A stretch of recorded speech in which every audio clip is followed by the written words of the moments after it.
సొలొమోను జీవితం ఎక్కడ మారిందో చెప్పమంటారా? మందిరం మొత్తం కట్టేశాడు కదా. మందిరం కట్టేసిన తర్వాత మందిరం ఓపెన్ చేయాలి. మరి మందిరం ఓపెన్ చేయాలంటే ఇప్పుడు మీరే ఉన్నారండి, మంచిగా ఇల్లు కట్టుకున్నారు. ఇల్లులోనికి ప్రవేశించేటప్పుడు ఎలా ప్రవేశిస్తారు చెప్పండి? గృహ ప్రవేశ ఆహ్వానం పెట్టుకుంటారా లేదా? శుభ్రంగా పాలు పొంగిచ్చి లోపల ఏంటి, శుభ్రంగా లోపల పాలు పొంగిచ్చి బయట అవన్నీ బెలూన్స్ అవన్నీ కట్టి మంచి రిబ్బన్ కట్టి చుట్టాలని బంధువులను అందరినీ పిలిపించుకొని అంగరంగ వైభవంగా దాన్ని కట్ చేసుకొని చాలా అట్టహాసంగా వెళ్తాం మనం.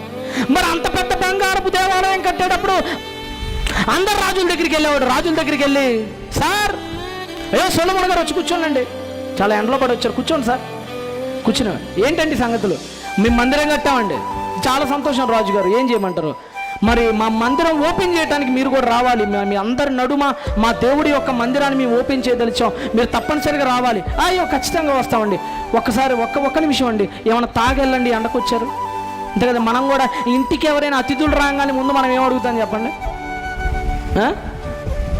మిట్ట మధ్యాహ్నం మే నెలలో కూడా టీ తాగుతారా అని అడిగే టైప్ మనం. ఆ రోజుల్లో ఎవరైనా ఇంటికి వస్తే సొలొమోను గారి పరిసర ప్రాంతాల్లో ఆ రోజుల్లో ద్రాక్షరసం తాగెళ్తారా అని అడిగేవాళ్ళు. ఎందుకంటే అక్కడ ద్రాక్షరసం చాలా ఫేమస్.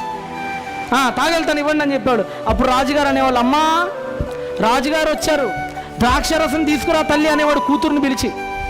అప్పుడు కూతురు శుభ్రంగా లిప్స్టిక్ వేసుకొని ఏంటి శుభ్రంగా పూలన్నీ పెట్టుకొని మంచి చీర కట్టుకొని క్యాట్ వాక్ చేసుకుంటూ వచ్చేది. అలా రాగానే ఆమెను చూసేవాడు, ఆమెకు పడిపోయేవాడు. ఒకేసారి పెళ్లి సంబంధం కూడా మాట్లాడుకొని వచ్చేవాడు.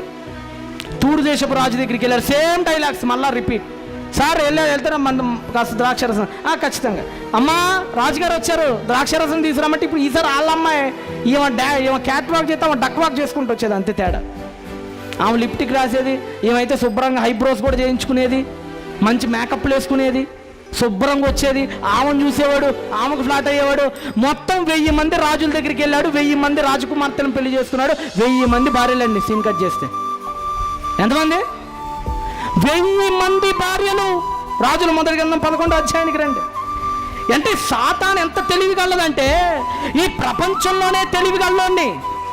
ఏ సొలొమోనైతే జారత్వం మంచిది కాదురా, ఒక్క భార్య ఎందుకు సుఖించండిరా అన్నాడో అదే సొలొమోని మాయ చేసింది.